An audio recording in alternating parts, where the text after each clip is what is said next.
Welcome back, dear listener. Before we get started, I just wish to inform you that Slayer's Ruby Eye's Part 1, Chapter 1 will be re-uploaded. I'm learning this as I go along, and I've come across a few teething issues with the runtime, which is cut off the last few sentences that I've read out. So I'm going to replace the original version with, well, my original version, the original version that was supposed to come up. So, yeah, this is all part of learning, and hopefully I'll get better as we go along. Now, dear listener, are you sitting comfortably? Then let's jump right in. Tonight we'll be reading Slayer's The Ruby Eyes by Hajime Kazaka. Translated by Jeremiah Banquet, and the English adaptation is by Kelly Sue DeConnick. Narrated once again by me, some random person on the internet. Last time we saw our, I was going to say hero, but more a protagonist. She was trapped and cornered in a woodland by some outlaws. They were quite justifiably angry, as she had just robbed them. So let's see how this plays out. Chapter 1, Part 2. I made you a generous offer and you threw it back in my face? For that, I'm gonna feed you your own liver. Get 'em, boys! And with that, 10 men stepped out of the forest surrounding me. 10. 10 guys? That's it?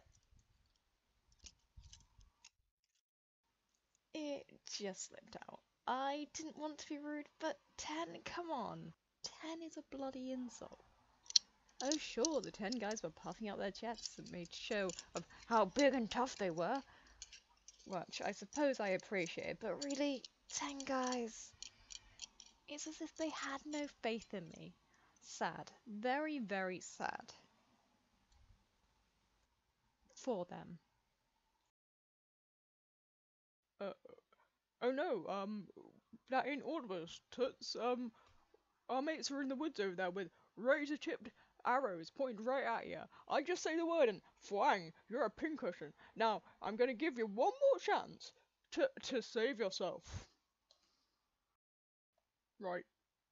Amateurs. I'm working with bloody amateurs. Those were obvious lies.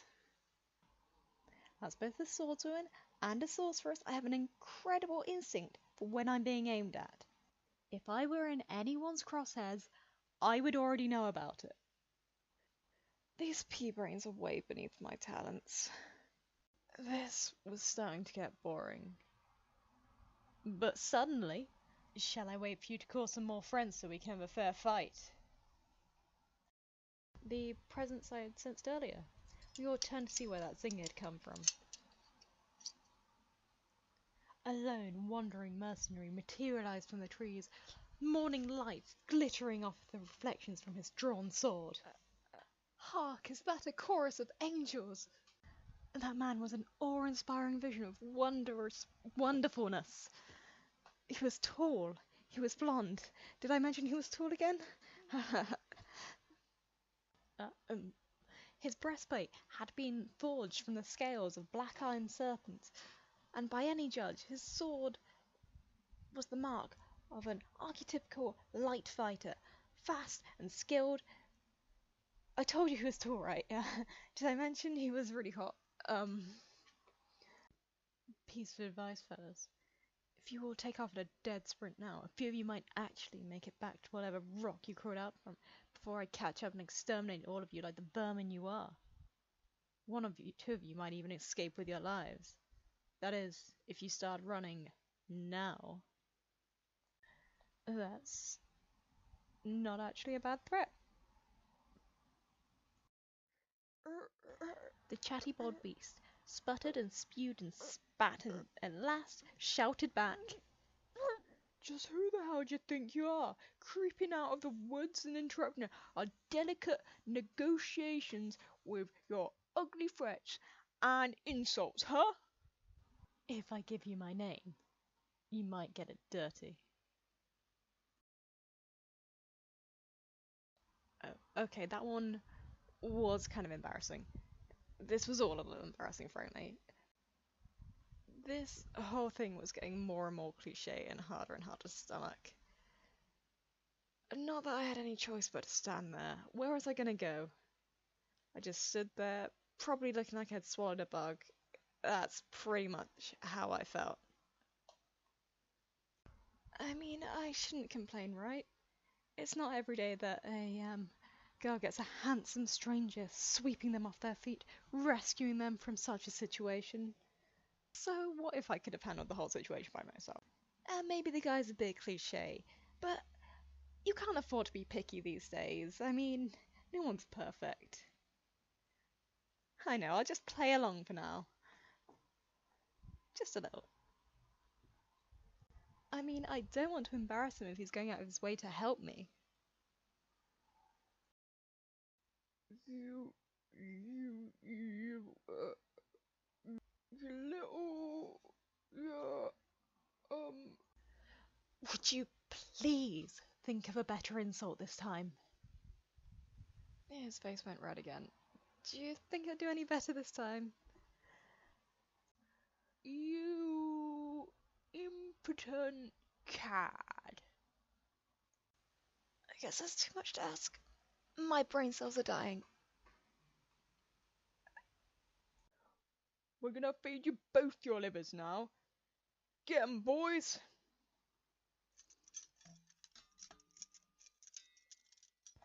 Finally, the sword fight had begun. I considered helping out, but as I said, I don't really want to embarrass the guy. Proper role of the girl here is to run around screaming and high-pitched voice and getting themselves almost in the way, but not quite. I'd never actually done the running around and shrieking thing before, and it was actually hilarious. I do recommend. Anyway, there I was, shrieking like my life depended on it, pretending I had no idea what was going on around me. Sadly, the whole thing wrapped up really quickly. Blondie prevailed, of course. Breathless and glowing with victory, he made his way over the minefield of bandit bodies over to me. He stepped up to me and... "Are you okay, young lady?" he asked me, his eyes seeking out my own. He took his first long look at me, drinking in my loveliness, and he was speechless. Now, I don't mean to brag, but I'm not exactly lacking where it comes to the looks department. Big round eyes, a peaches and cream complexion, all perched atop a tight little body with petite proportions. Poor thing, he never stood a chance.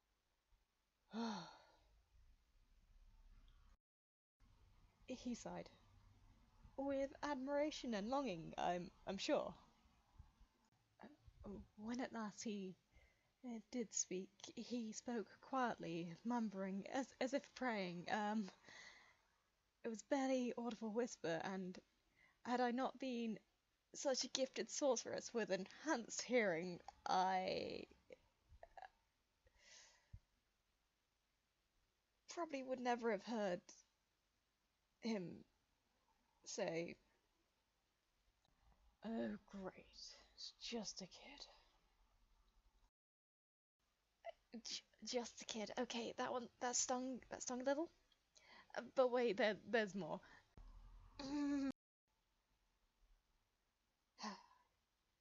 This is what I get for not looking more carefully before I get myself into things. I mean, I like kids. I want to stand up for them, but come on, 10 guys. I fought 10 guys. And I just wish for once I wasn't attractive. Is that so much to ask for? Apparently so. And now I'm stuck looking after a little girl. Ow, my feelings. Okay, I suppose I'm a little undeveloped for my age, and I'm not very tall. Alright, I'm short. It is that what you want me to say?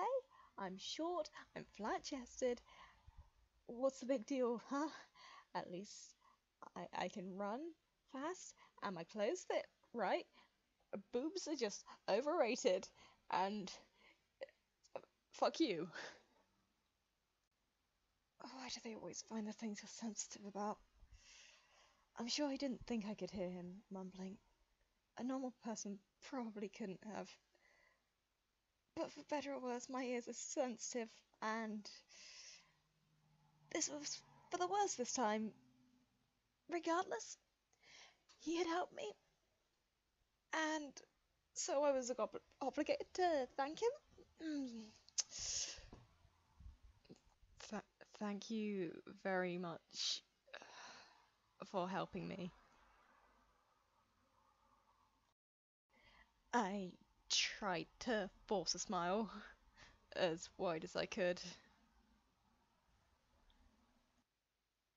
Oh, no need to thank me at all. He managed something of a smile in return.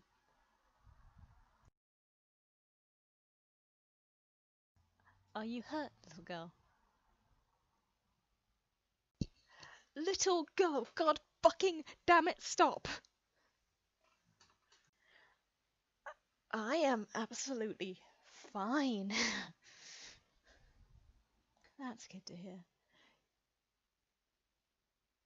You know, it's not safe for little girls to go wandering around like this all by yourself. Are you traveling with your mum or dad? Did you get separated or lost?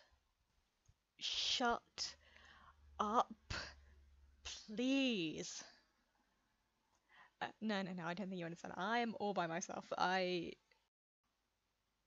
Well, I guess what they say about blondes is true then.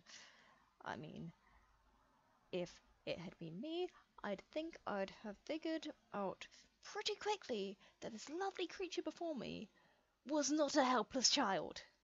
Well, I don't want anything to happen to you, so how about I escort you home? Where do your mummy and daddy live? Do you know their address? I am surprised with my own self-control that I haven't hit him yet. Okay, let's try this again. I I'm traveling by myself. I do not live anywhere around here. I'm just going to Atlas City.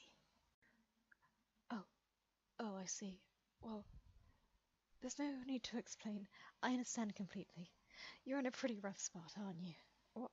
No, I'm just going to... I completely understand. Don't worry about it. Don't fuss. We all have our circumstances. No, I don't think you do understand. I'm literally just going to Atlas City. I understand more than you think I understand. No, you don't. Uh, oh no, I do. I understand. Okay, at this point, I don't even think I understand what it is that you think that I don't understand. Okay, so in retrospect, what I think happened was he thought he rescued a helpless little girl who was forced into like living by herself through some kind of tragedy at the time. I suspect he was going to keep spewing the same responses until he died of suffocation, or I died of embarrassment, or one of us just put an end to it. Okay, let's spell this out. I am fine. I appreciate your kindness, but I am not a victim. I'm an adventurer. I'm off to see the world. And I'm just going to Alice City. For fuck's sake. I was actually telling him the truth for once, which incidentally is no small feat for me. No, really, you don't have to make excuses for me. I won't pry any further. I just didn't know what to say. Okay then, little girl. How about I stick with you and see that you arrive safely to Atlas City? How does that sound? I think that's where we're leaving it off today, guys. I am tired and need some dinner. Um, and we have learned that I'm really bad at doing boys' voices. That's something that we have learned together. So I will see you next time. Hopefully I'll get a boy involved.